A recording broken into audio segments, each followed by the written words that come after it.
Welcome to the Spike Camp podcast. Spike Camp is a free online community for hunters that support conservation. It's a great place to share stories and your experience with other hunters.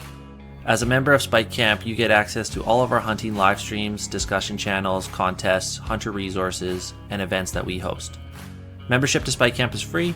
Our only ask is that you are a member of a hunting or conservation group before you register.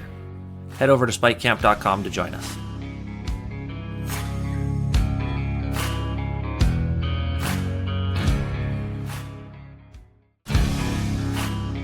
This episode of the Spike Camp podcast is brought to you in part by Frontiersmen Gear. Frontiersmen Gear was founded to build products for those people that are seeking true adventure in their lives. High quality, handmade knives and leather goods that are built right here in Canada with a lifetime warranty. Made by hand and built to use. Visit frontiersmengear.ca to see their available products and learn more.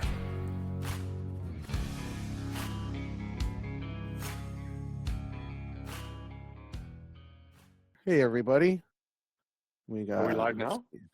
We are, yeah. We got about, looks like we got about 14 people so far, and they're just clicking on.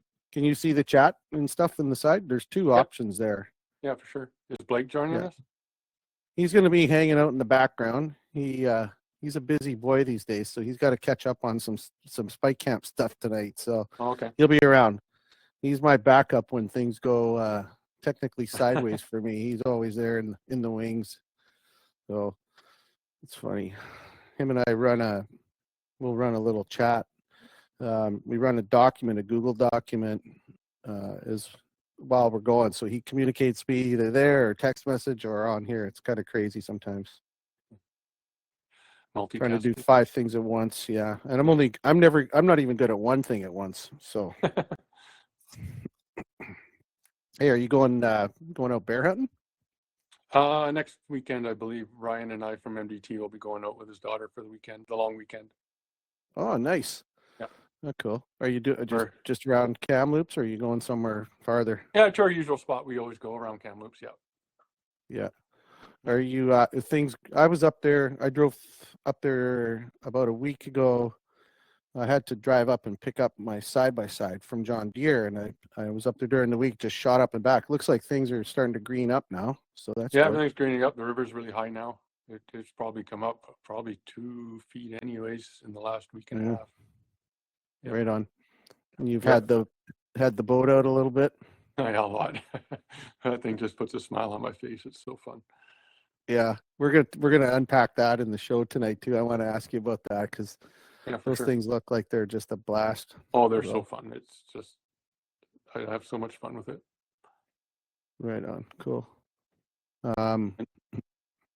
So black bear hunting.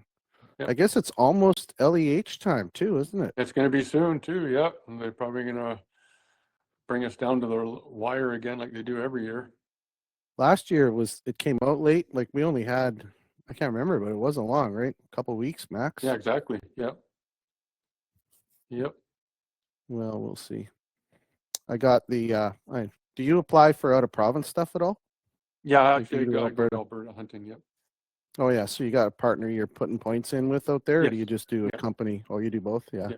I'm hoping to get a mule deer tag this year, but we'll see. I'm going for last 2 weeks in November to Alberta. Oh, right on. Yeah, I got drawn for Saskatchewan whitetail last year, and it was 11 years for me to get my tag. Holy. And yeah, I used to go out all the time before they changed it to a draw, and the draw is really wads, but I don't know. We'll see. I put in again. We'll see what happens. But all right. Yeah, I went. I think I can't remember. It was like 1997 or something. Maybe 99. 99 it was. I went to Saskatchewan. Yeah, it's fun. It's just amazing. Alberta and Saskatchewan, the amount of deer, whitetail and mule deer you see, it's like just everywhere you go. I sat on a hill. The area where we hunt is southern Saskatchewan, so it's not bush deer, but it's mule deer country, and it's private ranch land, friends of ours and stuff, and there's a whole group of us, all relatives. And I just went out a couple days. I didn't have long. I had like 5 days, but 2 of the days the weather was good enough where I could go sit on a hill and it was Yep. right smack in the middle of really good mule deer country. It's why I was whitetail hunting, but it was mule deer country, and it was right in the peak of the rut. And I sat on a hill, and I don't even know how many deer I saw, how many mule deer I saw that were like 180, 190, 200 Yep. inch, just wandering around. It was just like, oh my God. Yeah, we've seen a ton of deer too. I only went for a That's week awesome. last year, and the guy I went with, I managed to get a whitetail, nothing huge, just probably a 140 whitetail. But Yeah. after I left, he got a whitetail about the same size as mine, and then he shot a real nice mule deer too. So I Oh wish I man. could have Yeah. stayed there for that to get it on video for him. It's so awesome. All right. Well, we got a few folks on tonight. We got about 30 by the looks of it. So that's nice. Everybody's Cool. sitting around, going to watch us chat for a while. So I'm going to just pause for a second, Al, and then I'll do a little intro and we'll jump in. Sure. All right, everybody. Tonight's guest on Spike Camp Chat is a buddy of ours, Al Homer. Al is a BC resident. And for those that don't know, Al has a very unique YouTube channel going by the name of BC Extreme Outdoorsman. Al's been doing this for a while now. He records his hunting adventures along with some other cool adventures that he gets into. And he records them. I like to say it's very authentic the way he does it. It's as they happen, as they unfold. He gives you a kind of play-by-play. It's a really cool experience to watch his videos. I've been following Al's channel now for, I don't know, a few years anyway, and was real excited to meet him last year, not this past one, but the year before, 2024, at the Wild Sheep Society of BC show in Penticton. So connected with Al again in the 25 show, and we decided we would get Al on the show and kind of unpack a few things. So Al, welcome to Spike Camp, man. Well, thank you for having me. I really appreciate it. It's awesome. Glad to get you on here. One thing I don't think is on your channel, at least I haven't found it. I haven't found your background, like early days, where you were born, where you're raised, how you got into hunting. Well, I'm born and raised in Trail, BC. I lived there Okay. till I was in my 20s, mid-20s. Then I moved to Kimberley for 10 years. Then I moved to Kamloops, but got into hunting with my dad, of course. He took me out all the time. Used to go out for the weekends all the time to pick mushrooms and shoot grouse. So started with game birds and stuff, and then progressed from there. When I was in my later teens, I used to go out with my uncle all the time and elk hunting for a couple of weeks in the East Kootenays, and we were very successful. He was a very good elk hunter and one of my main mentors for hunting. I learned a lot from him, and he's pretty much the main reason why I started videoing as well. Really? Oh, cool. Yeah. So I gotta say, I don't think I've seen you do an elk hunt on I the know. channel. Actually, no, I have. Oh no, Have you? I did video some, but I don't think I ever put it on my channel. Yeah, the Okay. elk hunting changed so much where we used to hunt over there. It's really tough hunting now. So just go for the moose. I want to fill the freezer.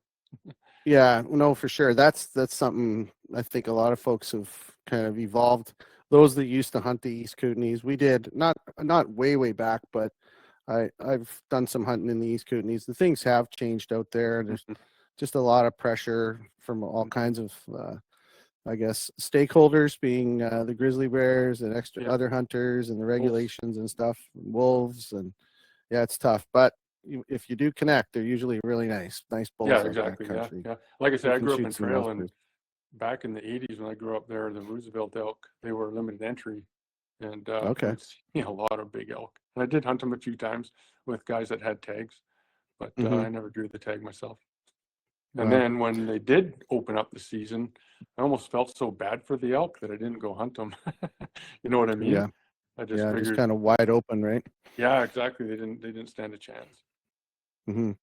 So when you were let's back up the bus then. So when you were a young guy, what was your first successful big game animal? What was your first harvest?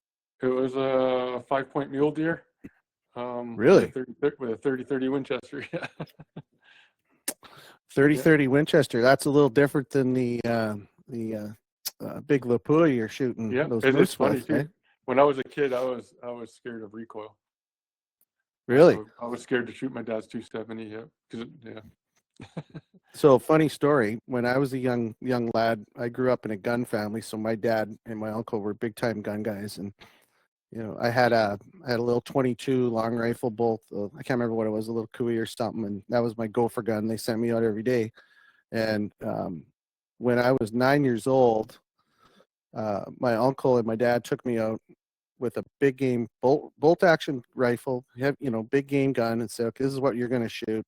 I didn't know at the time, but the first big game rifle that I shot, sitting on my ass, my uncle sitting behind me, shooting off my knees, shooting a stump at 100 yards, was a semi-custom Browning chambered in 375 H&H. I was gonna say 375 H&H with no muzzle. 9 years old. 9 years old, no muzzle brake, and it was like, the funny thing is, I didn't really. I was never scared of recoil. I was just sort of used to it. But it wasn't until later years that I realized I had a horrible flinch, like terrible flinch. And it took a lot of rimfire practice at the range to get rid of that. And now it's long gone. But yeah, 30-30. That's funny. 30-30 Marlin. Yeah, that misfired about every second or third shot. That's also a good flinch test too, because you don't know if it's going to go off or not. 1984, I believe. No, it was earlier than that. 82. I think it was 82. That's the first year I shot. November 4th.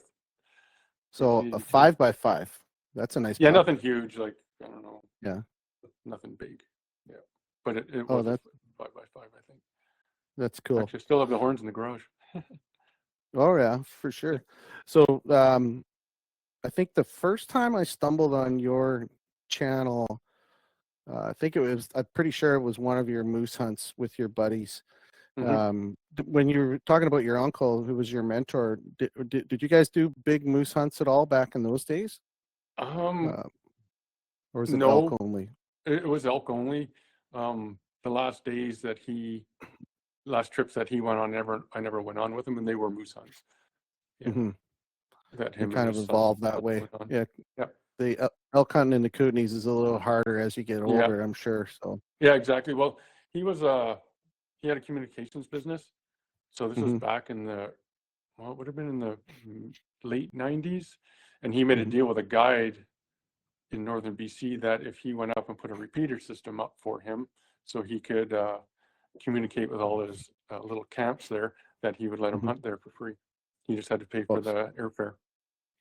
Oh, sweet. Yeah, so it did a little barter deal to get him in that country. Yeah, and they did that for quite a few years until he couldn't go anymore.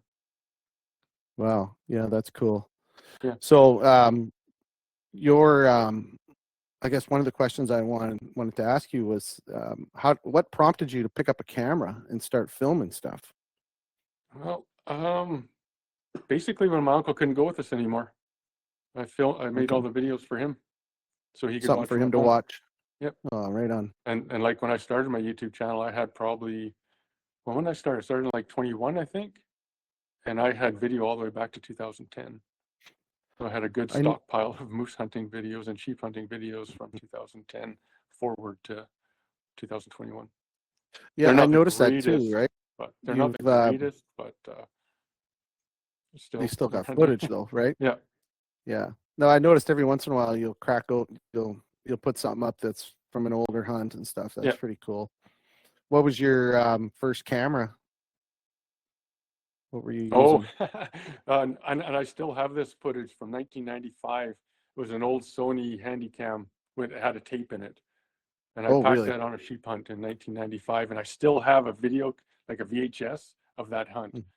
We didn't we didn't get any sheep on that trip, but we did see some. But I've always wanted to put that on digital and then put it on my channel, but I just haven't got around to it. Oh, that's cool. You got it archived though, so you still have it. So that's good. Oh, that's awesome. So the main reason was doing it for your uncle, so he had something to watch. And then from there, what was the motivation to put it up for everyone to see? Well, he passed away in 2012. So, and then I just kept making the videos for like Rick and Norm and that, and our families, my mom and dad and stuff, and my kids. And then I decided I had all these SD cards and stuff, and I'm like, I'm going to lose these things. And someone said, start a YouTube channel. I'm like, kind of let it go for a bit, and then someone said it again, and like, okay, may as well. So I did. And, But it's that's cool. what I did.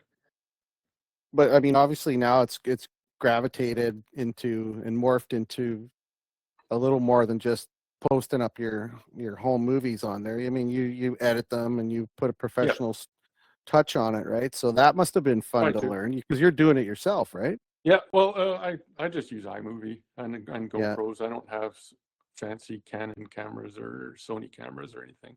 I just use a GoPro, and I just learned how to do iMovie along the way. It's free with a Mac, so I know there's better software out there and stuff, but it works. No, it works good. Yeah, I think one of the things I love about your stuff is you've always got. It always seems like there's buddies or friends or relatives, and Rick and Norm certainly are characters, right? So Yeah, how are you? You're related to Rick, right? And I'm Norm's a related buddy. to Rick. Have I got that right? Yeah. Yeah, Okay. and Norm is Rick's best friend from high school, and I've known Norm since I was, 14, 13. And I actually used to hang out with Norm's nephew for quite a few years. So I was always at Norm's house because his nephew lived with him. So back in the trail days, then that's Back in the trail where days, those guys are from, right? Yeah. Yeah. Okay. Oh, that's awesome. And then, so Rick is your cousin? Is that it? First then? cousin. Yeah. Nice. Well, that's cool that you got the family involved. So Yeah. when you guys, so was it you initiating the very first big far north moose hunt then, like, Yes. And bringing him along? Well, like I say, Rick used to go with his dad to that guiding territory, but I used to go. Yeah, and then once they didn't do that anymore, I think he sold it. The guide sold the territory, so then Rick and I started going. In 2008 was our first trip. Okay. And you could drive in there and then ATV from there, right? Yeah, So it was and then hiking pretty from there. public access. Yeah. I shot my biggest moose that first year with Rick too. It was a 60-inch bull. Wow. Yeah. That's crazy. And the funny story is Rick turned it down. He's like, oh, really? no, it's the first night. We'll find something bigger. I'm like, dude, man, that is a big moose. If you don't want to shoot it, I will. He goes, you go ahead then. And I shot it. And I think secretly he's been kicking his ass ever since. Well, you one-upped him, so that's good. You've always got that on him now, right? Is he hasn't shot a bigger one yet? That's the biggest one. I don't think he shot one bigger than me. He shot a lot of moose, though. Yeah. Oh, yeah. I don't know. I can't remember how many moose he shot, but we both shot a lot of moose. Well, I mean, you've shown a lot of moose, successful moose kills just on your channel, and I know there's obviously a lot more that aren't there. Yeah, for sure. I mean, it's really familiar with me to see those old school moose camps because I had a mentor as well who took me moose hunting and got me into big game hunting in BC, but it wasn't that far north. It was like Caribou Chilcotin area and a remote cabin and stuff. But we did things the old school way. In those days, if you were packing a moose out, you shot it in the wrong place. That's the way. Yeah, no, exactly. Right? The first year I ever went up to that spot was 1997, and back then there was lots of sheep in there too. So I had a sheep tag, and that was the main reason why I was going.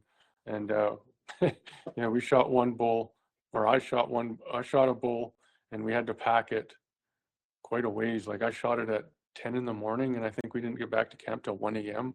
And we were just packing steady.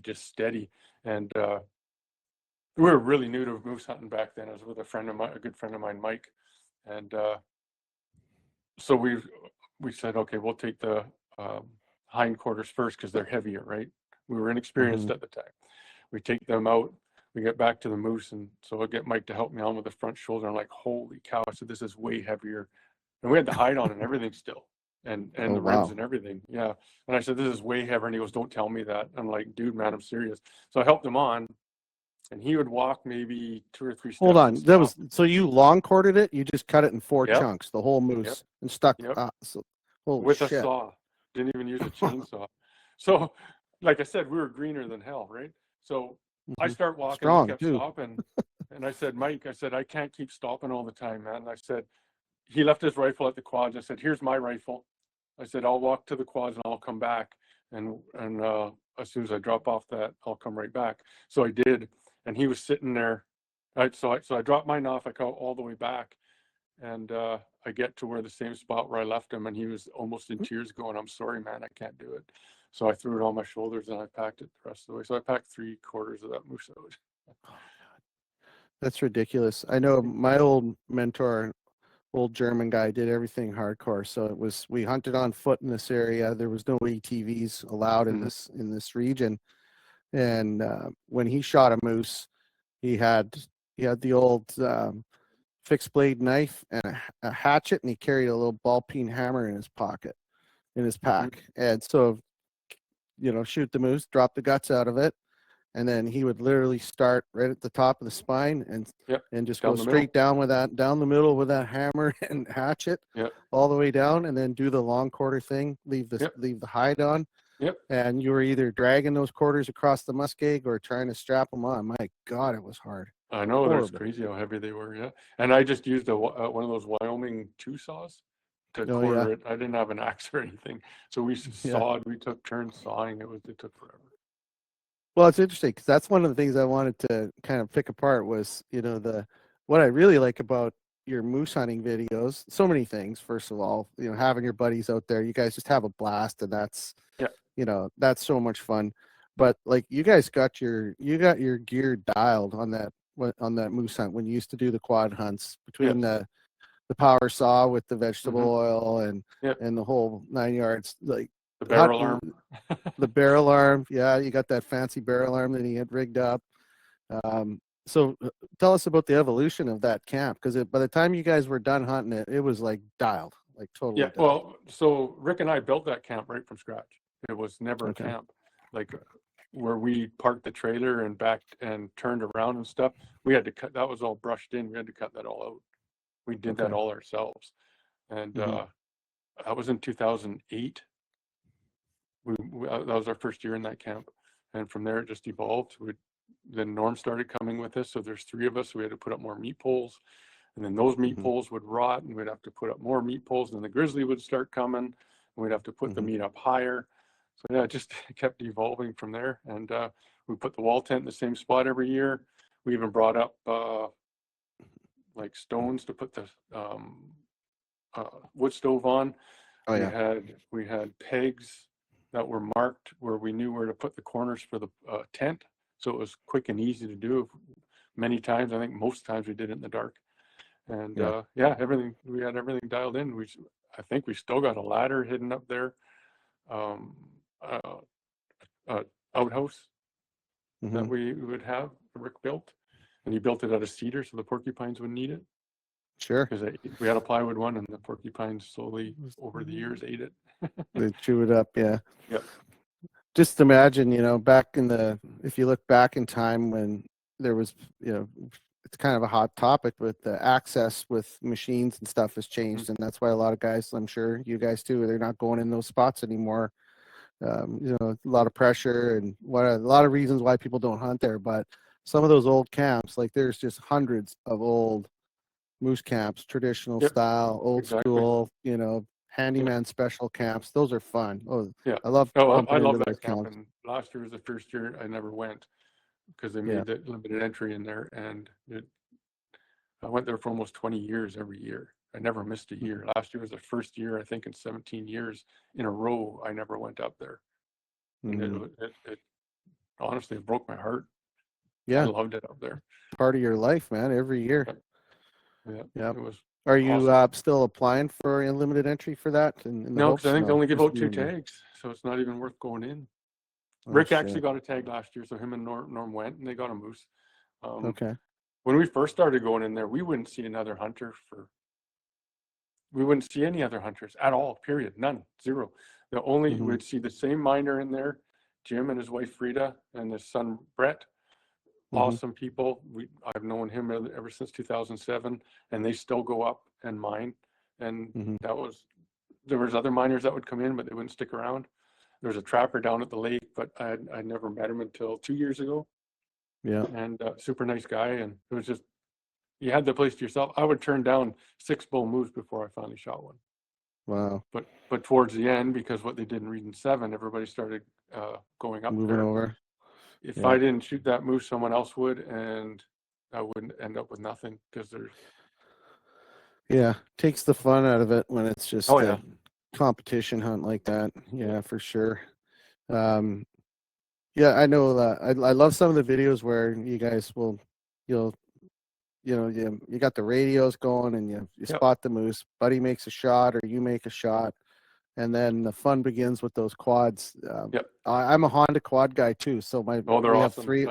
Yeah, we got three of them. So. Yeah, mine's a 1996. I bought it brand new. Bought it in Calgary in '96, and the thing just never lets me down. There's been a few moose where we didn't get back to camp till 3 a.m. Yeah. There's other moose where we got lost because we didn't take GPS tracks going in. And then it got dark. And we knew it was going to get dark, but Rick thought I was taking tracks, and I thought Rick was taking tracks, and we spent hours trying to get out in the dark, riding in through country, covered in blood, with a moose on your quad. 6 foot high willows, Yes. 360 degrees around you. You have no idea where you are. Yeah. Yeah, I remember the first year when Rick and I went in there, we got lost after I shot that 60-incher because it got dark by the time we got the guts out of it and stuff. And we'd take our GPSs and they would just spin in circles. There must have been some sort of mineral or something in the ground that messed with our compasses, because we couldn't get a compass reading, we couldn't get a bearing, we didn't know where we were. It was Rick's first time ever in that spot. That's the spot we call the honey hole.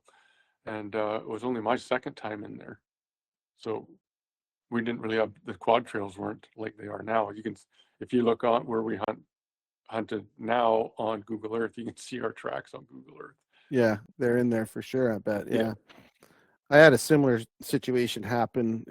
I was in northern Manitoba on a caribou hunt in the tundra, and we got fogged in the middle of the day, and it's like, rolling hills and eskers, and we got lost too. Our compasses did the same thing, GPS, and actually we had a hand compass and we couldn't even get a bearing with that. It was really weird. There's just something in the ground there. It must be gold or something. I don't know. Maybe we struck gold, Al. We missed it. There's lots of gold up there, that's for sure. I've got pictures of myself with handfuls of it that the miner had. Yeah. We'd even take him out once we got our moose. If he wanted a moose, we'd take him out and he would shoot a moose with my 338 Lapua. He just loved that rifle of mine. He was so excited to shoot that gun. Yeah. Well, I was going to ask, we're going to jump into that in a couple minutes, but got any crazy rodeo stories about getting moose out? Like the videos show some, like clips and stuff. Obviously hard to video on a quad, but and that's the thing. Actually, I just did a video the other day on my jet boat where I had to take my foot off and do some adjustment. And I actually said in the video, when things start going sideways, I tend to put the camera down and just focus on the task at hand. You know what I mean?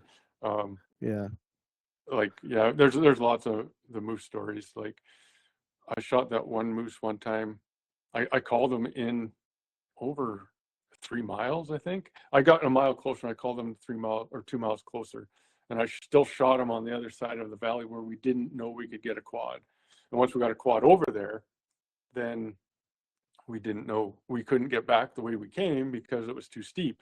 So we had to either go up the valley or down the valley in areas of unknown. And we chose to go up, which was a good thing. And we just barely got out. And then once we got back to camp, I had left my rifle and everything on the other side of the mountain. So I had to go all the way back up there at 3 a.m. in the morning to get my rifle and my quad box.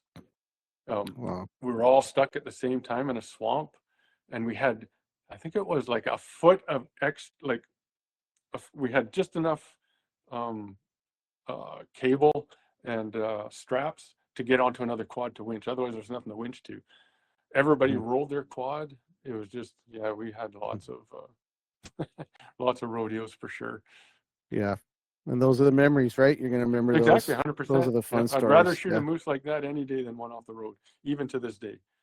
Yeah. It's just, for sure. It's more sporting and more of the adventure, and I just like it better myself. Yeah, no, that's cool. Let's talk about your weapon system for moose, because that was some of the shots you've made are pretty cool. Now, when you built your 338 Lapua, did you have that in mind just for moose hunting, or were you thinking competition or No, long not range competition. sporting? Just going out long range shooting and basically moose and grizzly hunting at the time. Yeah. Okay. I actually So, got 2 338s. oh, do you? Okay. Yeah. Give us there's a lot of gun people on our platform. What's the breakdown of that build, or both of them? Both of them. Well, the first one, there's kind of a story to that one. I was going to the gun range one day, and this was in 2015, and we're going up to our gun range. There's a sharp corner. Well, I'm in my little geo tracker. I don't know if everybody knows, but I drive a geo tracker in the bush or wherever. But this kid's coming around the corner in a big Dodge, and I can see him. He's on his cell phone texting, and he comes into my lane, and I thought I was dead. I mean, I didn't think I was going to. He seen me at the last minute. He hammered his brakes. He went sideways. He just missed me, and I was like an inch from going down probably a 60-foot cliff. And I get to the gun range. I was like, I can't even shoot. I'm just shaking too bad. Eh? So I went home and I thought, you know what? I'm going to buy myself a new rifle right now, just because I can't take it with me, right? So I MOA rifles. I gave up I gave Bob a call from MOA Rifles, Bob Beck, and I ordered a 38 Lapua. It's got a benchmark barrel. It was their action, and it came with a Macmillan stock, and that thing just shot lights out. It shoots really good. Mm-hmm. So were you into competition shooting when you At did that this time? one? No, I started in 2016 competition shooting. Okay. I did go to Bob Beck's long range school. I don't know if anybody has one, but I did go there, and it was all right. I mean, I'd already been shooting long range quite a bit, so I did learn a few. It was fun to go. So what did you have for a scope on that then? The Night Force at the time, the G7, the one the Gunworks guys had with their reticle. Yeah. Mm-hmm. Yeah. Nice. And that's all I run. That's still to this day what I still run on my. I'm sponsored by Apex Optics, great optics for competition, and lower variable rifle scopes. But on my 338s, I even told them right from the get-go they're going to have a Night Force on them. Oh yeah, cool. And I got a story about the Night Force too. I can remember that moose I told you I shot across the valley that I called in from about 2 miles. Well, that morning we're driving in on the quads, and I always reach back and check my scabbard on my quad as I'm driving. So we're probably 3 or 4 kilometers from camp. It's still pitch black out. I reach back, well, my scabbard's not there. Oh shit! So the bracket broke. And gun boot, like a Kolpin gun boot. Exactly. Okay. Yeah. And I put bungee cords on the bottom and the top just to stop it from shaking so violently so much. Well, I've been dragging it for the last 3 or 4 kilometers behind the bike. And that when I shot that gun at that moose, the bullet was true and hit its mark exactly where I was aiming.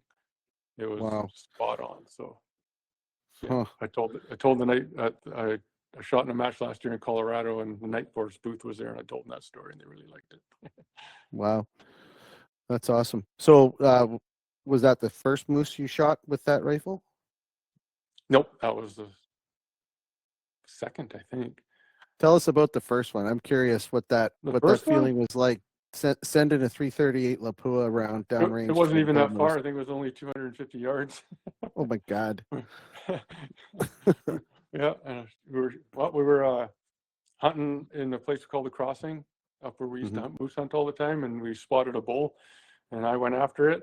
Rick and Norm stayed on the other side, and I went after it. It was a beautiful crystal blue sky morning. It wasn't quite daylight yet. The sun wasn't up yet, and there was a thick frost. It was just beautiful.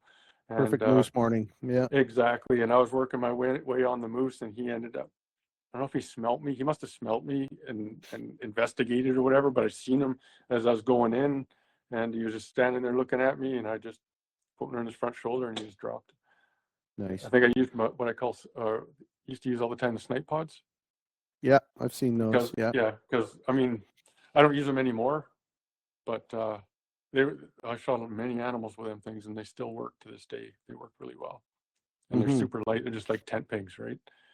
Or not tent pegs, but tent poles. Tent poles, yeah. Yeah, and it works really good. So what was your bullet and powder and load? Because you're at that time I had for that gun I had 2 different loads. I had a 300 grain Berger for long distance, and I had a 280 grain Barnes tip TSX for closer range. And I don't do that anymore, but I can't remember what the offset was for 0, but it wasn't. It was next to nothing.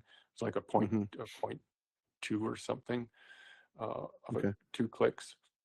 And that yeah, scope would have been a mill scope then. with that that scope rifle, was right? MOA. The knife, right? Yeah, It but was I'm MOA. totally Okay. mill now. Everything I Are own you? is mill. Yeah. Okay. Yeah. When I first started, I did MOA, but once I started getting into competition, everybody was mill. So Yeah. then Yeah. I slowly switched everything to mill, and that's what I'm shooting now is mill rating. Okay. Yeah. So then on your moose hunts today, what are you shooting for a rifle? What's the I got go-to? a Cadex Shepherd Action with Shepherd, a yeah. proof 26-inch carbon hunter barrel. MDT, which I'm also supported by, and thank them as well.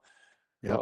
An MDT HNT 26 chassis with a what's that brake called again? Fat Bastard Gen 3 brake. It it's a real heavy brake. I mean, I tried putting a lighter brake on there, but it just opened up my groups. But I Really? put that Okay. yeah, I put that heavy brake on it. Just seems to work. And the total gun weight, scope, and everything, I think with a magazine in it is 9.8 pounds. So And it's a that's a super light 338 338. Lapua. Yes, Yeah, and I everybody guess. that shoots it, I tell them you're going to be able to spot your hits or misses. You'll be able to watch that shot go in, and they're just amazed. MDT does something with their stocks that totally mitigate the recoil and make it super comfortable for you to shoot, as well as that muzzle brake helps as well. Yeah, the Hunt 26 chassis. I have not shot one, but I was up at Omer's a couple years ago when I bought my 300 PRC from him, and I was playing around. He had one in, I think it was Fierce, and I can't remember the chambering. Doesn't matter, but yeah, that is a very ergo friendly stock. It's ultimate hunting works. stock. Yeah, it just works, and it's nice and lightweight. Like last year, we were hunting, and one of the guys I was with, I never hunted with him before, and he was kind of set up weird, and I'm like, dude, man, just drop your gun, get behind my gun. I said, it's already dialed in, just put that thing on the front shoulder and shoot it. And he did. He made 2 really good shots on it, both of them right in the lungs, and he said he didn't even notice a recoil or a noise, because I mean, adrenaline, right? It is loud. All that. Oh yeah, yeah. But his adrenaline was going. He was excited. Yeah, if you ask him if he heard that, if his ears were ringing, then he'd probably say, "Pardon me," now, right? Yeah, exactly right. Yeah. So, what's your load for that rifle? Sorry, what? I was just gonna say, what's your load for that rifle then? Now, for the new one, I shoot 285 grain ELD M match bullets. the match bullets. Yep. Yep. And I've never had a moose get away from me. I've never lost a moose ever. Knock on wood. Yeah, they're good bullets. They are. Yeah. Actually, 2 years ago, the last year I hunted where we always hunt moose, I was with Rob, and Rick calls me on the radio and said he's seen a moose, a bull, up where he had shot one a few years ago. I'm like, man, we only got like a half an hour daylight left, and it's like 20 minutes to get there. And I looked at Rob, I said, you up for this? And he goes, yeah. So we hopped on our quads and we rode maybe 500 yards closer. We grabbed my rifle. I had my camera with me, grabbed my rifle and a tripod, and that was it. And we started running. And as we're running, I gave him my rifle. I took the tripod and extended the legs, and then gave it to him. And we're jogging. We're running up to that moose. So I get to the spot, and Rick basically says, oh, the moose went to the timber. He says, it'll be gone. I said, do you know where we are? He goes, no. I said, we're right at that intersection where you go down where you shot your moose. He goes, that's where the moose just was like a minute ago. So I shut off the radio and I called, and I heard him right away. So I'm standing with the 338 Lapua on the tripod mounted in on the Arca rail. And I keep calling, and the moose keeps calling. And I'm thinking he's going to come out like 30 yards in front of me. All of a sudden, he comes out 430 meters in front of me. I'm like, whoa. So, and he's walking and he won't stop. So I quickly ranged him, quickly dialed, gave the camera to Rob. I said, video. The moose wouldn't stop. So I led a little bit ahead of him, but not much. And I shot, and I hit him, and he went into a full run. I quickly put another one in, and I led 1.5 mils, and I sent it because he was in a full run. and I hit him again and stopped him dead. And then I quickly put another one in his shoulder, and it dropped him. And Wow. I didn't even get to the moose before it was dark. Rob had to guide me by flashlight where it was once we got to it. And I mean, it was dead with the first shot, but I wanted it to drop because it was going to get dark. I didn't want to have to be looking for it. So the next day when we are skinning the quarters, because we just left the quarter or the skin on overnight, I got 2 of my bullets, and actually they're in the kitchen right now. They were touching each other in the front shoulder. They were in the same hole. Nice. And the bullets were stayed together pretty good. And that Did you happen to weigh them? What's that? Did you weigh them after to see what the retention was? They did lose a lot of lead and stuff, but yeah. No, that's they're pretty effective, especially. Well, I mean, there's a whole debate you could get into on bullets, but I mean, proof's in the pudding, right? If you're killing shit with them and they're dropping, then that's the bullet of choice, right? Exactly. And I did some some inquiries on them, and the Gunworks guys, that's all they use. Yeah. Is the ELDMs, and I actually phoned them and I asked them why, and they said they found with the ELDXs every once in a while they'd get a flyer. Just they once don't in a know while, if it's because it's bonded or not that's making it happen, but they said with the X's they're getting a little bit of they get a flyer once in a while. With the M's they get nothing. They just shoot good all the time. Mm-hmm. Yeah. No, that's if like I said, if it's working for you, then yeah. And it's funny when I first bought that gun, I didn't even get 6 shots through it, and I had less than a half-inch group, and that's the load I just stayed with. Yeah. 93.5 grains of Rotumbo with that's a stack of Rotumbo. in both guns. They both take 93.5. Yeah, and the Cadex with the 285s are going 28.66, and yeah, it's pretty fast. And the 300 grain burgers are going 28.33 in the other one. Holy shit. Yeah, fast. Yeah, that's sending, man. What's you're old school in a lot of ways when it comes to hunting and just the way you handle yourself in the bush and stuff. What's your load development process look like? It just quick, like sort of quick and dirty. Are you high tech, low tech? Do you go to load manuals? What's your strategy when you're building a load for a rifle? Depends the caliber I haven't done before. I always start with a load manual and then work up slowly. Yeah, I've done it all different kinds of ways, like ladder testing the ladder and test, all that. And most of the time, you know what? If you're shooting a good quality gun, it doesn't take much. Doesn't take much. No, it doesn't. So load development, like I said, that Cadex, it was pretty much non-existent. My 280 AI, I just did. It was easy as well. I just I didn't do a ladder test. I just made loads up that I thought would work because I had a 280 AI before, and it worked great. Yeah. Yeah, 280 Ackley's probably one. I've had a few of them, and they just seem to be easy to get there. You know, it's not a fussy caliber. It's kind of like 6.5 Creedmoor, same thing. Exactly, 6.5 Creedmoor is like fill seat shoot. That's what my dad used to say. Yeah, my 300 Win Mag, I got close to 1,900 rounds to it, and I used to compete with that in PRS. That's what I started, a 300 Win Mag, and that barrel just looks absolutely terrible down there, but it still shoots. Yeah. Like if I got a bore scope and I bore scope it, and it just looks like 10 miles of bad road down there. There's rifling and everything missing. And I got a new barrel for it, but why would I change a barrel when it still shoots? Can't chase the lands because they're probably out the other end already, right? They're gone. Yeah. If I do clean it, it takes about 30 rounds before it tightens up again. By the time it gets fouled up to where it shoots good again. So I'll probably never clean it again before I change the barrel. Yeah, no doubt. But it still shoots. So competition shooting. When did you first get into that? 2016. I don't even know how I got into it. I just entered a match in Colville, Washington, all by myself, and it was a team match. I didn't even have a partner. I didn't know anything about it. I had PRS then? PRS? It was a field match. It was a RTC, so it was a Rifleman's Team Challenge. So basically, you go blind to the stage with your partner, and he would show you where the targets were, but you didn't know the range. So you would have to engage them, 2 or 3 times, or you'd have to change positions, and then your partner would have to do the same in a certain time limit. You'd have moving targets, and he would have you shoot. I can't remember what it's called, but you couldn't see the target. If you stood up, you Really? could see the target, but you had to shoot from this position. Oh, it's a weird name. I can't remember it.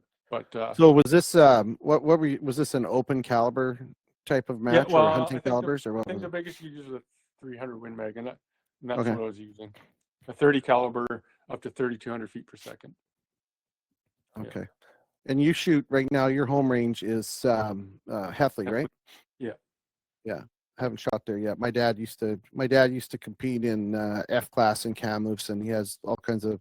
There's some old buddies, and some of the local Kamloops gun guys were all friends of my dad back in the day. And he used to be up there a lot. So what last couple of years I see you doing some rimfire stuff and PRS. Yep. What are your disciplines these days then? So I'll shoot the 22 Mhm. rimfire, and that's like PRS or NRL 22. So it's basically the same thing, just shorter distances. But Yeah, so if you shoot a rimfire at 200 meters, it's the same as shooting a 308 at 1,000 meters, exactly. right? Yeah. Exactly. So I mean, we shoot out to 400 meters at a lot of matches, lots of different positions, and that the gun I run is a Voodoo V22. That's one of Ooh, the nice. and Is Voodoo out of business now? I heard a rumor. no, I heard they just moved. I seen Oh, that too on Facebook, and then I seen where they had an official letter or whatever saying they're just moving oh, good. states or something. So rimfire is, again, for I'm just kind of looking at the rimfire game. Isn't it funny when you think about it, right? Probably virtually everybody's first gun they ever shot was a 22 rimfire. Mm-hmm. And there was, for years and years and years, you had the old match 22s, guys shooting 50-meter match and all that. Mm-hmm. And now it's evolved Silhouette. into this silhouette. Now it's this highly competitive NRL 22 and all these different 22 matches. And it's just awesome, because what a great gun to train with and practice Absolutely. with, right? Like caliber. It's nice. You don't have to pick up brass. You don't have to reload. Yeah. And it doesn't hurt you. You're not deaf at the end of the match. And no, exactly. And just fun, right? Some guys, I mean, you shouldn't do it, but some guys don't even wear ear pro. Yeah. Oh, exactly. No, it's cool. I'm kind of in the last phases of my real day job, and then I'm just going to start getting into all kinds of different shooting and getting some discipline, some matches and stuff. I just don't have the bandwidth between Spike Camp and the rest of the life. It's kind of crazy. But so when did you pick up the 22 for competition shooting? Then how long ago was that? Geez, I don't even remember that. It's funny because the gun that I am using now, the CPRS, Canadian Pacific Rimfire series, they raffled off a gun, and the guy that won the gun was left-handed, so he sold the gun, and I ended up buying it off him off Gun Nuts. Okay. So I mean, I got a wicked deal on it. I got a really good deal on it, and that gun, like at 50 meters, is the size of your pinky nail. They're just one hole. It just shoots so good. But so I don't know. I probably started that in 18. I'm guessing. Yeah, started shooting. So tell us a little bit about that series, because I've a lot of people ask me about it, and I don't know anything about it. So it's BC, and it drips down into the States a bit too, right? The rimfire, the NRL 22. There's an NRL 22 and an NRL, I guess, US. Actually, I think it's all over the world, and you shoot for points, and then if you got enough points or whatever, then you can get invited to the finale. This year it's in Chilwelo, Washington, which is just outside of Colville, which isn't very far at all.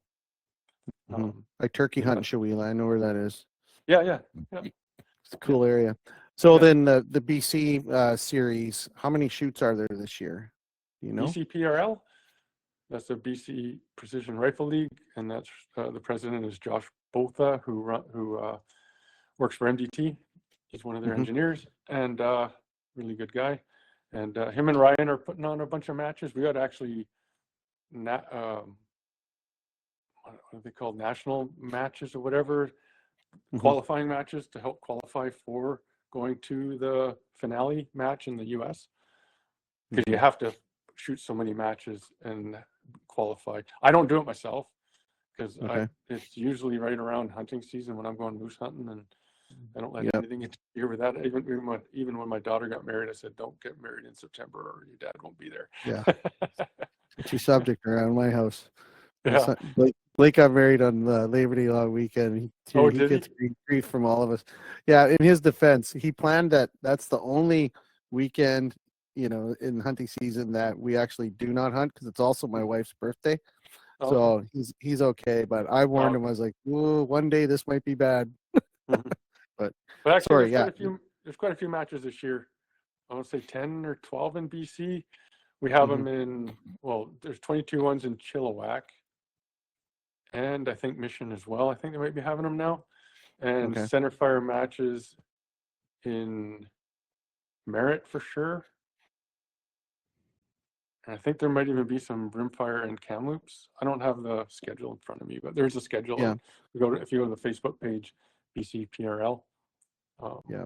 Or Prince PRS. George on Saturday, I'd say. Yeah, and then there's there's one different there's levels. 1,000-yard one there. 1,000-yard one, yeah. And then there's different levels and different types of shoots that you can get into too. Like if you're just a beginner, you just go to if anyone's listening and wants to know where to get into it, you just go to your local range, do a little internet surfing, and there'll be rimfire shoots once a week, usually at most ranges, and you kind of start from there and work You your can way even go up. to a rimfire match half the time. If you get a hold of the match director and talk to him, a lot of time we have loaner guns. You can actually borrow a gun. And, try it out. It doesn't matter if you're in centerfire, rimfire, you're shooting a national match or whatever. If you're allowed to share gear, anybody out there will let you use whatever gear they want that you got. Yeah. Like I shot a rimfire match. When was that? That was last spring, and in the States. And one of the guys I know, Ron, he lays down to zero his rifle, and he goes, "Well, I'm done before I start." And I go, "What do you mean?" He goes, "I left my bolt on my kitchen table at home," and he lives in Seattle. And Spokane. I said, "What ammo are you shooting?" He says, "SK long range match." I said, "Well, that's what I shoot." I said, "Load up a magazine, throw it in my gun." I said, "Well, hot shot, you can use my gun." And he goes, "Well," I said, "Just shoot it first, just try it." So he takes 10 shots with it, and they're all in the same hole at 50 meters, at 50 yards down there. And he just looked at me and goes, "Yeah, I can shoot your gun." So him and I shot on the same squad, and we shared guns. I thought he beat me. We ended up tying for first place, but I beat him in the tiebreaker score, so I took first place. Wow. So your gun got first and second. Yeah. So I said to him at the end of the match, 'cause I thought he beat me. I said, "I just lost." I said, "You just beat me with my own gun." Yeah, that's funny. Yeah. Well, and it's guys having fun. I'm sure there's pretty high level of competition, and certain people take it too seriously, like everything. But I'm sure you'll have a good time learning. Yeah. There's always somebody there willing to share and help, right? Absolutely. So. Yeah. I like even guys in the States, they tell you. He says, "Oh, how come you're not shooting this match?" I said, "Oh, I got a hand load." He goes, "Just come down. You can use my gun. I got a 25 Creed with all the ammo here.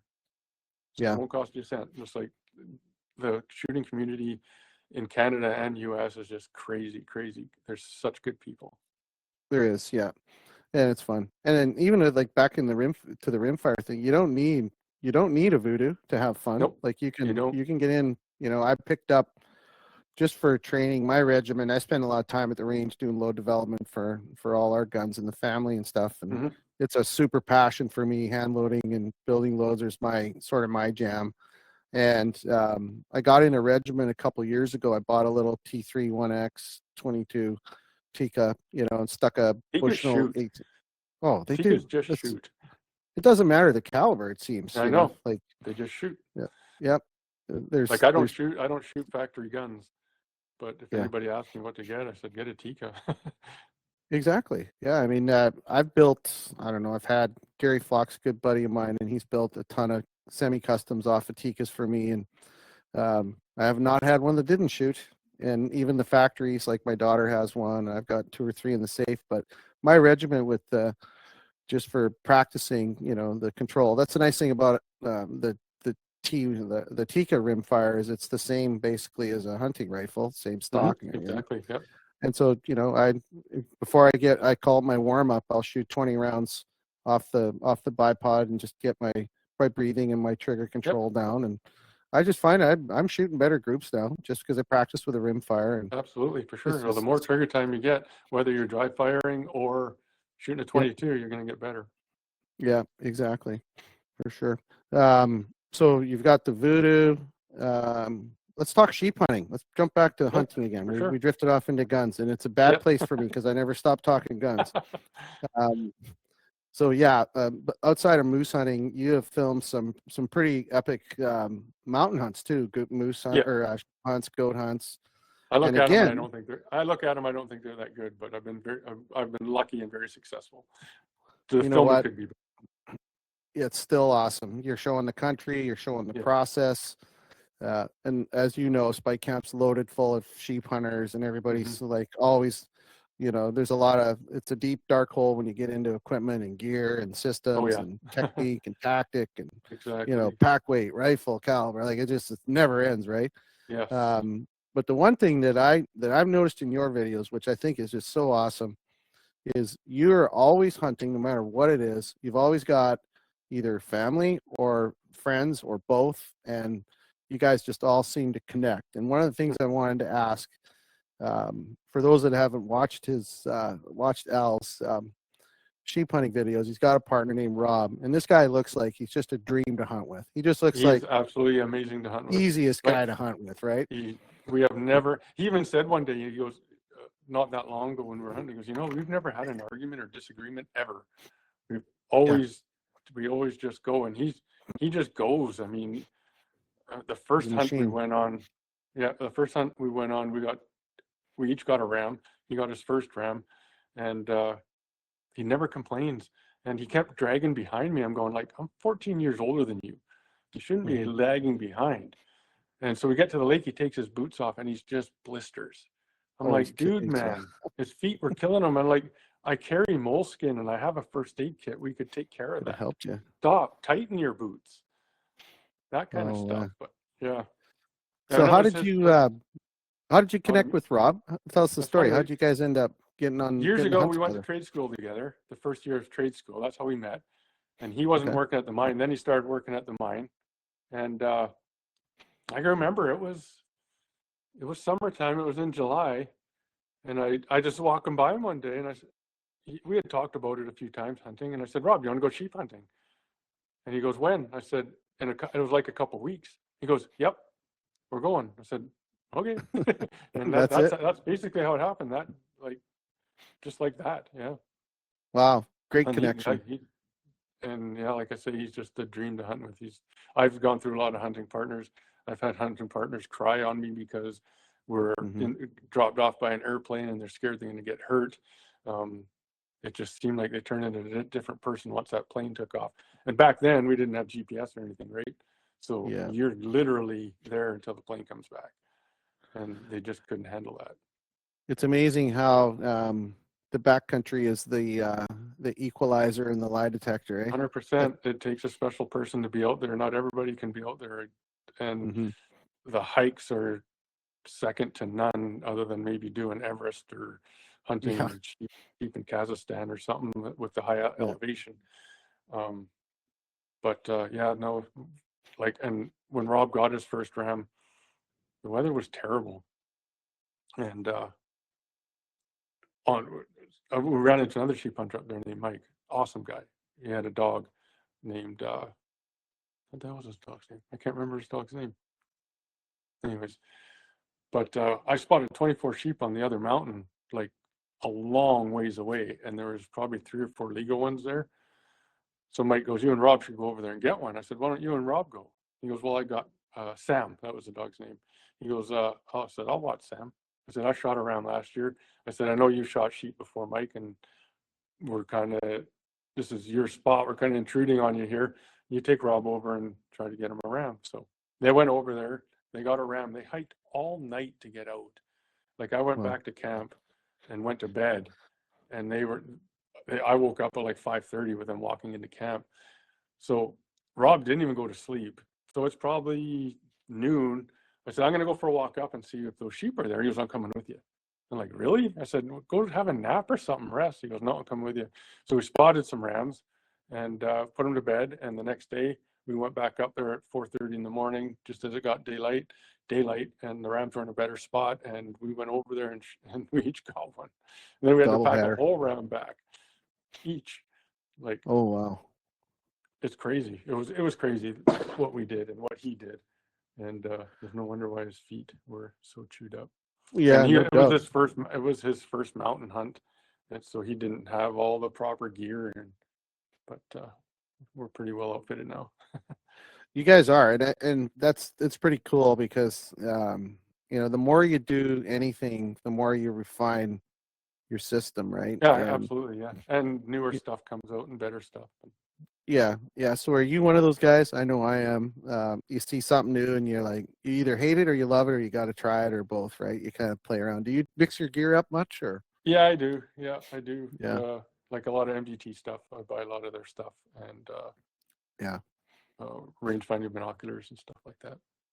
Yeah. Well, those are. So I'm running the Gunworks Revic system Okay. on their binos, and then I also have their rangefinder. And yeah, I mean, that's a rabbit hole, right? When you I get know. I into got three rangefinders. oh I yeah, got three rangefinders. yeah, I got the Swarovski EL range it's a good and my one. Yeah. 42s, and those are the ones I hunt with. And then for shooting matches, I have the Sig Sauer. Mm-hmm. I think they came out. They're one of the first ones they came out with. They're the older ones. And then I have Mm-hmm. the Sig Sauer 8K rangefinder as well. Mm-hmm. Yeah, it's good stuff. And your gear that you and Rob have, like, you can tell you guys talk this through because a lot of the stuff's the same. I like the little system with the tents, and then you That's put awesome. the tarp over, and you've got That's this so little cool. mini movie theater. And Yep. Yeah, we spent 22 hours in that tent one time. yeah. Yep. Well, better than being in the same tent, like right Exactly. beside I each can't other. do that. I can't do that. It's funny. Rob and I went on that goat hunt in 23, I think it was. And we were going to head out that day, and he wanted to skin his goat out. So he was skinning it out, and I said, I'll pack your tent up. I went in his tent and I started gagging. I'm like, sorry, man, I can't do it. Can't do it. I'll do the goat. No, I got a weak stomach when it comes to that. So I couldn't, I mean, unless an emergency, I wouldn't share a tent with another guy, especially one of those Kuyu tents. They call them a two-man tent, but Or a 1.5 tent. yeah, exactly. Yeah. One man, one woman tent. Yep. Also Yeah. true. What are you guys shooting for sheep rifles then? What's Rob's? What's yours? Rob's been shooting for years. It's a Winchester 270 short mag. Yep. Oh yeah, it's a good He caliber. doesn't shoot much, but he shoots. It's funny, man. I tell it like that one time there was a ram on a cliff. If the ram rolled over and went down that way, it was about 2,000 feet. If it rolled down this way, it was 2,000 feet. We were in our slippers because he went to go to the bathroom and he spotted it right from our tent. And I said, you got to poleaxe that thing, man. You got to hammer him hard right in the front shoulder. And he did. And the sheep was bedded. He hammered it, and the sheep just rolled over and died. And it stayed on that peak. It was a 15-minute recovery. Otherwise, it would have went right down to the bottom, and it would have took us all day. Yeah, crazy. And so, what's yours? What's your gun? The 280? The 280 Ackerley, a Lone Peak Arms Titanium Fusion Action, IBI Carbon Hunter Barrel. Mm-hmm. Inside Arms muzzle brake, MDT HNT 26 chassis with a custom paint job, thanks to them as well, and Apex Optics. I think it's a 3-15. Their Hunter. Okay. Cool. Yeah. Nice. All my rifles have Trigger Tech triggers in them. Yeah, mine too. Primary. Yeah. Yeah. So my Cadex has a Cadex 2-stage trigger in it. And I like it, so I just leave it.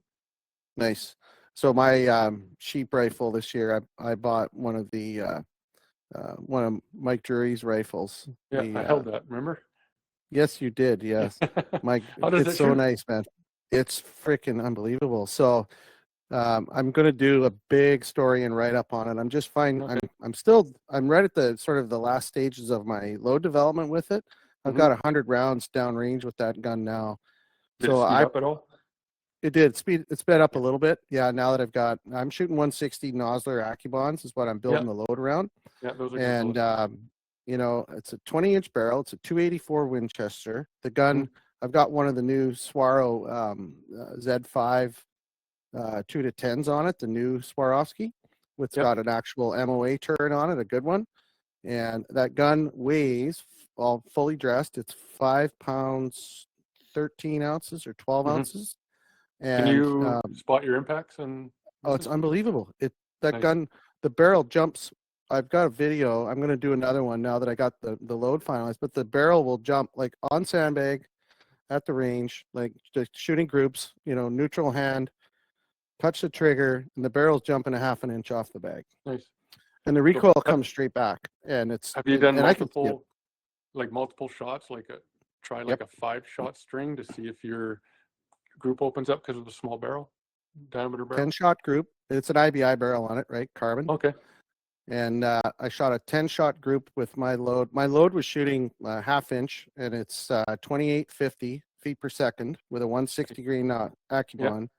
I shot a 10-shot group with 10 seconds apart, just fired. Perfect. Actually, I did. Thing to do. Yeah, first 3 shots were 5 seconds, and then I spread it out to 10 seconds because the barrel, I didn't want to really smoke the barrel. Yeah, exactly. And my whole group was almost an inch and a half, and I pulled at least 2 of them myself. Okay. So, 10 shots, inch and a half, 10 seconds apart. First 3 shots were all touching. So it's yeah, I'm super happy with that thing. It's an amazing piece of engineering, and it's all Canadian made. The trigger tech, the IBI, Mike's design, his ergonomics on the stock that he, like his lines that they oppose each other basically from, the comb and then the forend, and it just works. It's like no recoil. I mean, it's loud. Don't get me wrong. That thing is loud. Oh, like yeah, 20 sure, inch side port brake, but all my rifles have brakes on them, and they're all loud. Yeah, necessary evil. But yes, yeah, exactly. for sure. I think so. I remember when I was breaking in my KDEX rifle, I was cleaning every round for the first 3 rounds, and then I worked my way up. I forgot to put the muzzle brake back on after cleaning, and so I'm just barely hanging on to it. Holy cow, the thing almost blew me backwards off the bench. Shoot you off the bench. It almost. Oh my God, I bet. Yeah, I can imagine the energy from that thing. It was one of the first 3 shots out of it because I wasn't shooting for accuracy yet.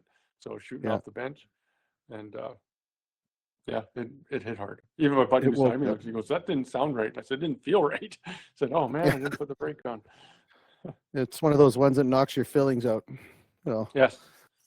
Yeah, I know the feeling. See, we started talking about guns. We got in guns again. Rabbit hole. Yeah, guns again. Back to hunting.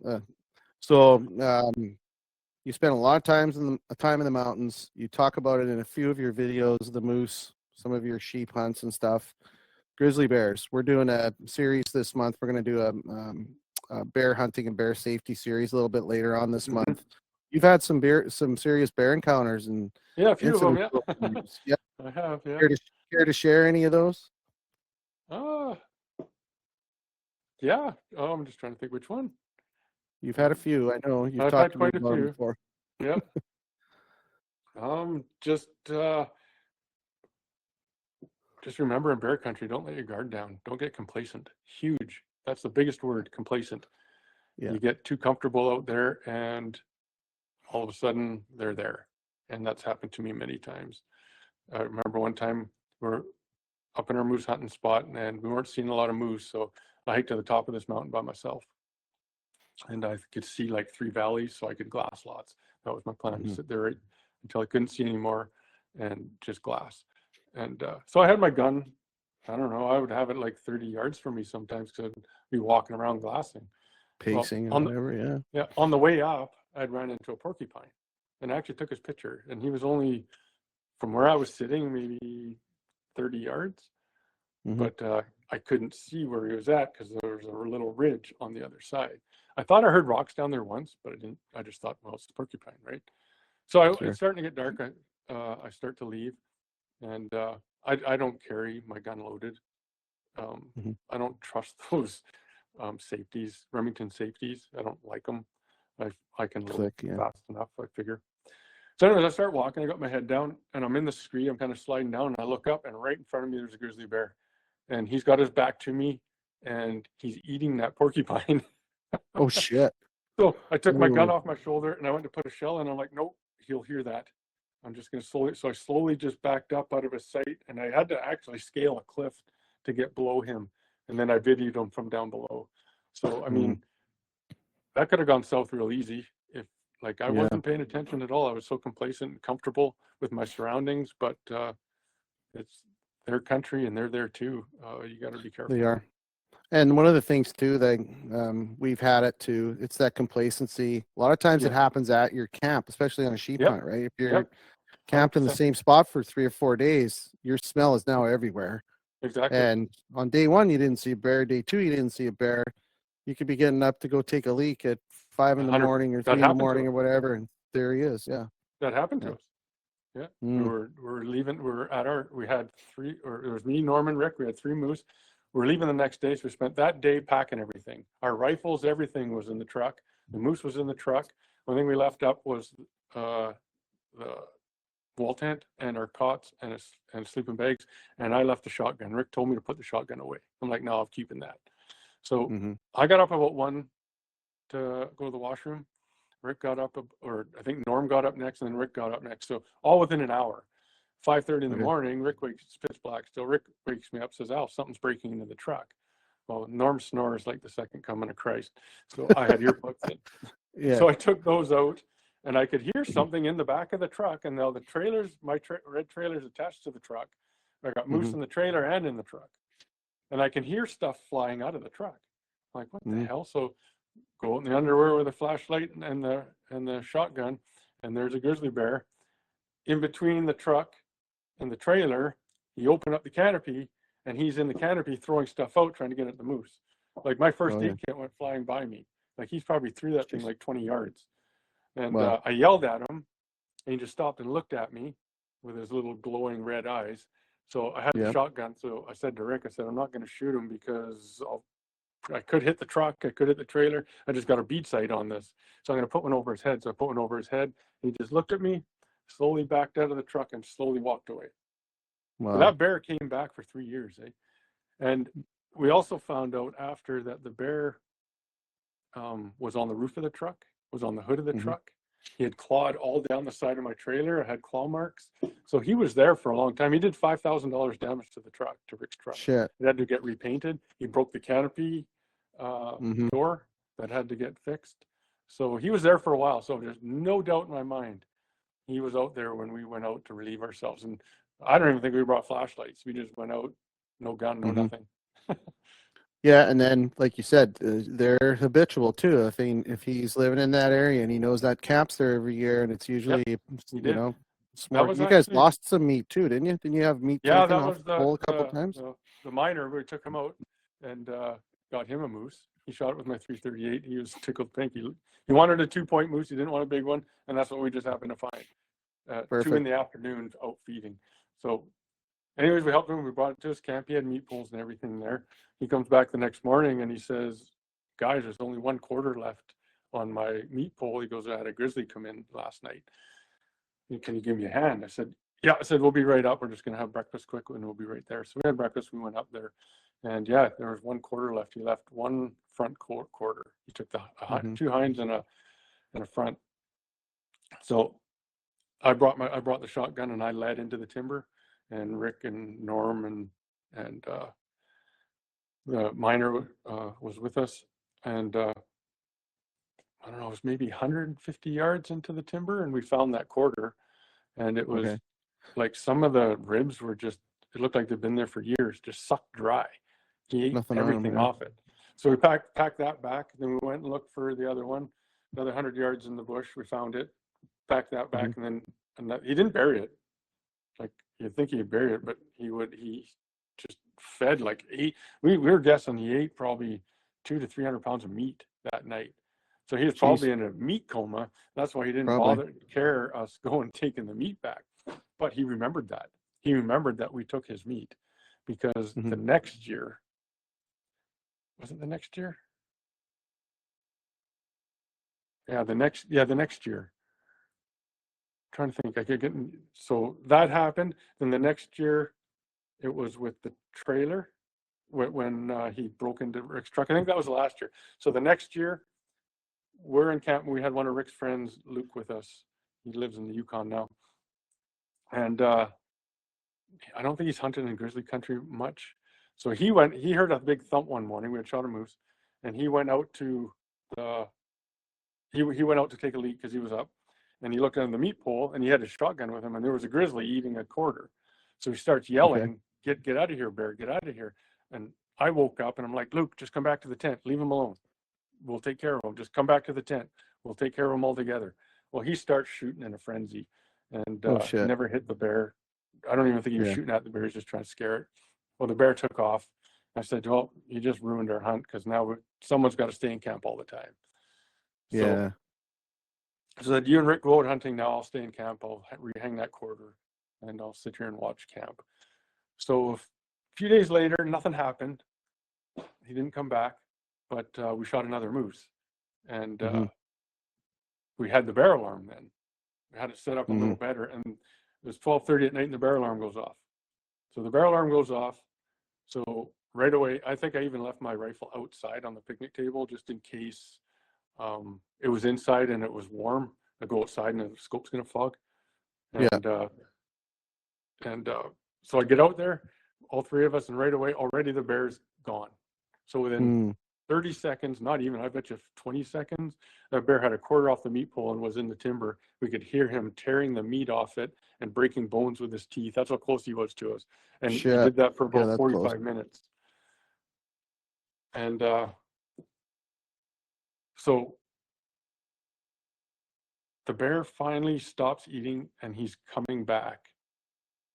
And we had our quad lights on. Well, he didn't like that. So he ran around a bit. And then he took off down the road. When he ran down the road, I thought he was running at us because the road shook.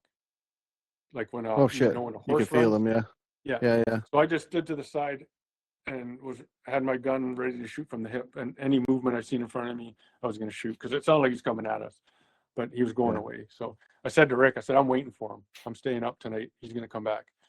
So we put one little headlamp on the tree. It was a full moon. So I sat behind. Luke stayed with me. So I had my gun leaning on a stump in front of me, and we're sitting there, hour and a half. It's freezing cold. All of a sudden, I look and I can see this bear walking down the road towards us, and he's only 30 yards from us. Coming back. Yeah, the diamond plate on my trailer is like 4 feet high. Yeah. And as he's walking, his back exceeded that by about 6 inches. So Luke and I looked at each other, and the first thing I thought of was we're gonna need a bigger boat, like the Jaws movie. I was thinking, you're gonna need a bigger boat. Yeah, and we just looked at. All I could see was the whites of Luke's eyes because his eyes were so huge. So I slowly slid a glove off, and I had my gun, I think about up to here, and Luke made a quick movement, and that bear seen it and was gone. Oh, wow. He ran in underneath the meat pole, thrashed for a bit, and he crossed the road and then came within 10 yards of us and started breaking trees and just going crazy. And then I got up and yelled at the bear. I said, "Okay, you win." So we went home that morning. But once it got daylight, we went to get the quarterback. He came back and took it. Well, we were daylight. Yeah, and we never did find it because he remembered that we stole one of the quarters from him. And he never bothered us again. 3 years in a row, and then he never came back. Well, yeah, unfortunately, it seems like more and more stories like that are happening every year. Bears are getting, they're not scared. They got no reason to, they're not getting shot at legally anymore. I'll say that. They're still getting shot at probably, but legally. Let's talk a little bit about your new toy, or not new. I guess you've had it for a couple of years now, your jet boat. So when they changed your moose hunting, when they changed the draw, you decided, you bought a boat. Tell us all about that. Well, it's a Solar 470 Superjet tunnel with a Tohatsu 6040 on it. It does about 30 miles an hour. It goes anywhere. It's like a 4-wheel drive on water. I can run it in. I've run it in an inch of water. I've run it in no water where I ran out of water and had to get out and push it by myself. But and last year there's 3 of us. We all had one. They had Strikers, another good product, Striker boats. Jared, if anybody wants a Striker boat, he came out with a new one with aluminum on the back, with an aluminum tunnel, and that's where they wear. I know I got holes in mine there, and with that aluminum tunnel, he's got UH&W on it as well. So if it wears, you just replace that. But anyways, Mhm. yeah, it runs in real shallow water. And last year, three of us, we had 3 moose, and we came out with 3 moose. I couldn't plane with that. I figured I had about 1,300 pounds in it. Wow. And at the time, I only had a Yamaha 4030, and so I traded it in for a Tohatsu 6040. So now, Okay. hopefully, I'll plane. Yeah, no kidding. So were these like buddies of yours from work or something that happened to have Yep. them, or how'd you? No, Yeah. no, Okay. no. So when I used to hunt up north, we were going in, and this guy ended up coming in behind us. His name's Drew. He's from the island. Really nice guy. We became pretty good friends over the years, but there was nowhere for us to pull over to let him by. He was driving kind of fast, so I told Rick, stop. I'll just go back and tell him that once we get to a spot where we can let him by, we'll let him by. So I go Mhm. back there and talk to him, and I said, where are you guys hunting? He says, oh, we're going down to the lake. We're hunting with jet boats. I go, you got jet boats in your cargo trailer? He goes, yeah, they're inflatable. I said, I'd never heard of them before. So he told me the solar. Yeah. It was like, so by the time I got home, even coming home, I was looking at them online. I think by the end of October, this was in end of September, middle of September, I had bought one. Yeah. For Yeah, sure. they're so fun. Yep. They look cool, and I guess there's pros and cons to them, to any kind of equipment. But My I biggest mean, fear is a grizzly bear getting a hold of one.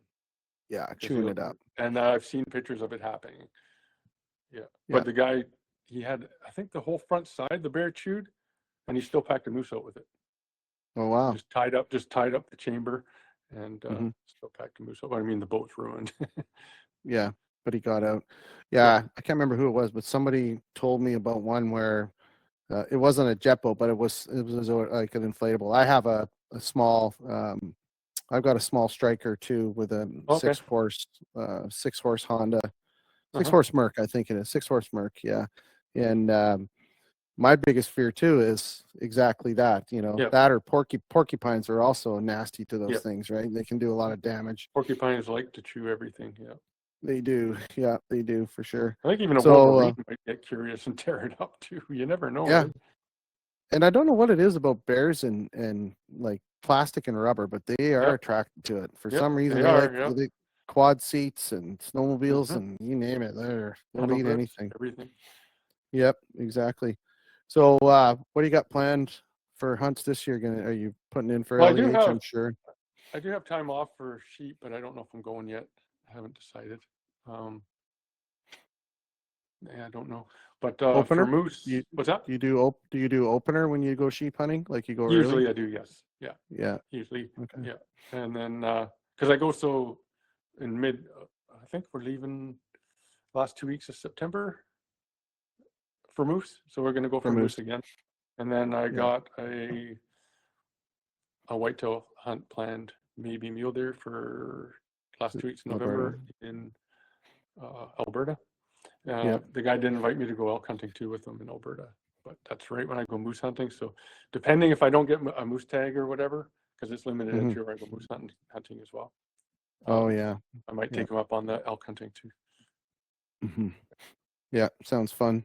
Cool. But I wouldn't So mind I going like. for either a sheep or goat hunt. And if I don't go in August, then maybe in October when I get back, I'll go maybe look for a sheep in Spencer's Bridge area. Oh yeah. Yeah. Do yeah, Callie's. Yeah. It's Oh, that's no, a they're nice thing, eh? Bighorns. Sorry, Bighorns. They're the Yeah. Bighorns, yeah. It's a cool part of BC is we got It options, is, I right? know. We can hunt complain, multiple but sheep species on one tag. yeah, I mean, if we could sort out our limited entry and get a little more, this is, I know you and I get pretty political when we're off Yes. air, but if we could get some things squared away in our system here, Mhm. we would just have like the mecca of hunting. I mean, we already sure do, would. but 100% we would. Yep. I talked to my buddies in Saskatchewan, Alberta, and they got pretty good systems with their draws, and they can almost tell, more or less year by year what's coming for them if they want to take, pull a tag or whatever. Yeah. But they don't have the options like we do to hunt all I know, those species. exactly. So there's trade-offs, right? I mean, we can hunt elk, we can hunt moose, we can Actually, can we still take a moose and an elk in BC, just in different regions? Is that how that works? Moose and an elk, yeah. Yeah. Oh, like one of Like, each for sure. Yeah, one in region 6 and one in region 7 or 4. Well, you can only have one moose or one elk. Like, Okay. you can't you have used to two. be able to have both, right? Like deer, you used to be able to. I don't know. I don't remember about moose. No, I'm pretty not sure years ago you were allowed to Okay. have you could hunt a moose and an elk just in different regions. Well, you can do that for sure. Oh, can Like, you? Okay. You can cut a moose tag and an elk tag. I thought you meant a moose in one region and a moose in another. No. Oh, no, You no, can no, still no. kill one of each. Yeah. Okay. I wasn't sure. Um, It's hard to get a yeah. hold of those regulations nowadays. Yeah. Well, it's hard to understand them for sure. One of the things I like doing is throwing some questions at the end to my guests. So I'm going to ask you a few. Again, a gun question. Go figure. If you had to pick one rifle, I mean, this is hell for guys like you and I. If there was one gun and caliber of choice that you were forced to use for the rest of your life, what would it be? What would the gun be, and what would the caliber be? Custom made 300 Win Mag. Nice. Nice. I'm an old school guy. I can shoot just as far as any 300 PRC with my 300 Win Mag. Yeah. Oh, cool. What would the custom be? What I'm curious. What would you be looking at? It'd be a custom action, either one of the lightweight Defiance or the Fusions like I have. Mm-hmm. And then as for a barrel, I don't know if it was my only gun. Yeah. Maybe I would go with I don't know if I'd go with the carbon barrel or not. I'd have to think about it. But the IBI carbon barrels treated me right. Yep. They shoot really well. Or and for scope, one scope only. Yep. I mean, this is it, man. Night Force, yeah. Cool. Brecken, another gun guy. He's asking a fast twist on that 300. What would you be shooting for bullets? Oh, I'd be shooting. I'd be shooting heavier bullets for sure. Yeah. Okay. Cool. Absolutely. Yeah. Probably right now in my I shoot the 208s, but I'd probably move up to like maybe a 230 Burger or something. So I've got a pretty cool. I got a pretty cool gun that's just getting some finishing touches on. I picked up a Kimber Classic, I can't remember what the caliber was, 7 Rem Mag off my buddy Don a couple of years ago, and I got an IBI spiral fluted Mountain Light steel barrel, and I had Gary Flock chamber it in 300 Holland & Holland, 300 H&H.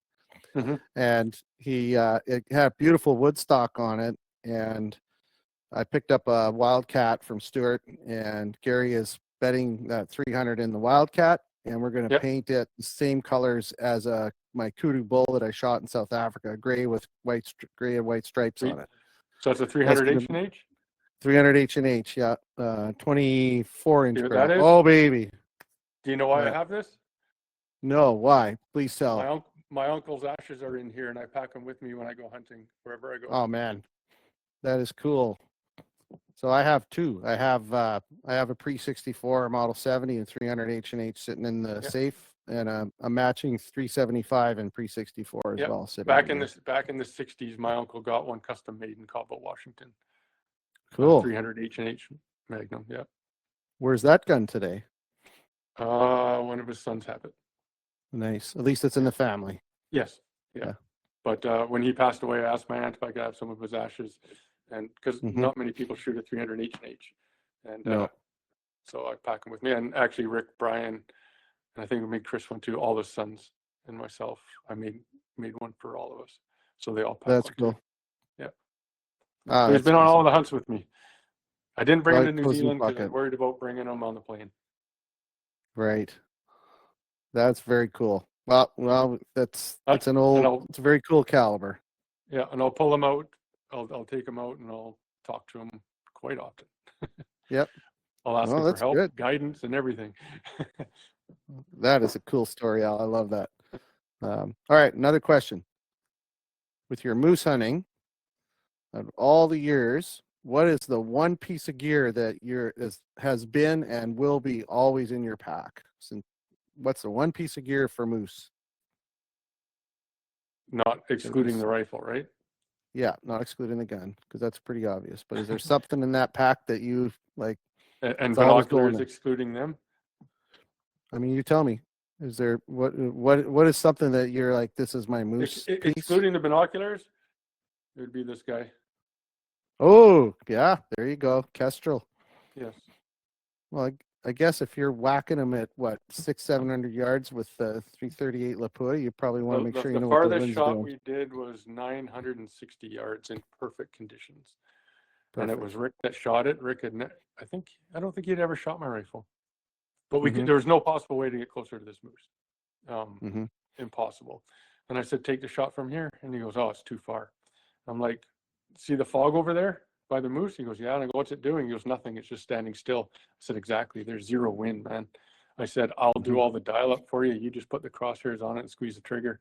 I said, get behind the gun and dry fire and just keep dry firing and if you feel comfortable, you let me know.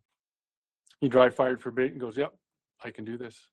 I said, okay. So I get the gun ready and the moose beds down.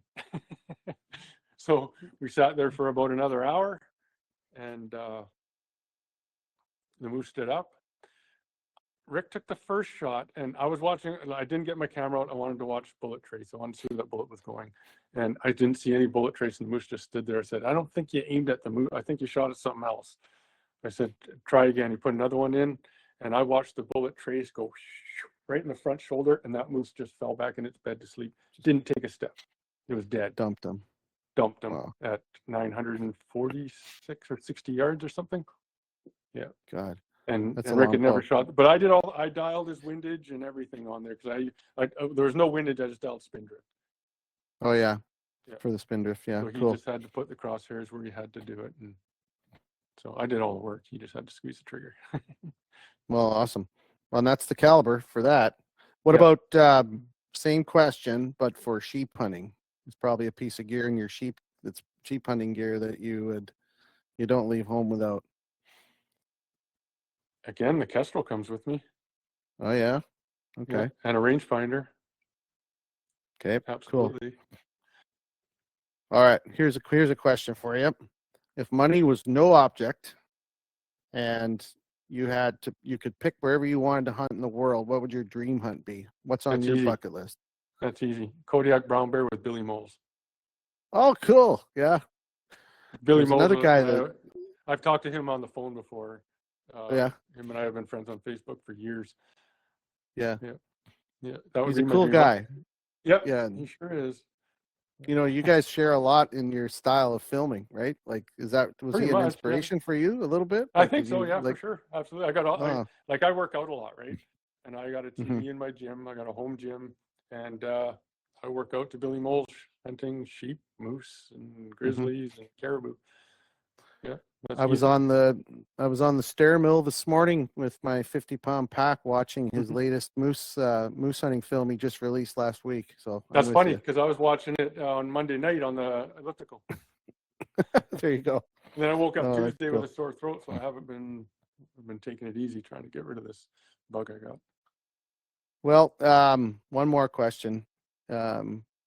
You can call this a deep question, or you can just call it like a simple question. But I mean, what does hunting mean to Al Homer? Like seriously, what does it mean to you as Al? It's not about the killing; it's about the adventure and making memories with friends and family. Cool, good answer. And you can see now I like to video my hunts and share it with other people that either can't do the hunts I hunt, or they don't live where I live, or they just like to watch hunting, to share my adventures. Well, awesome. Great answer. And, just from watching you, I could guarantee that would be the answer. If I asked the people that know you and watch your shows, that's probably what they would say he would say. So that's I get more excited when someone else I'm with shoots an animal than when I do. Yeah, me too. I get shaky when someone else shoots one. It's like awesome. You get the little jitters. Yeah, that's so cool. Yeah. And when I shoot, it's like business. Yeah, there you go. Yeah, exactly. And that's my saying. Like when you compete and stuff like that, they say to get a saying to put you in the zone. And that's when you're in the zone and you're totally focused. And mine is it's go time. Right on. Go time.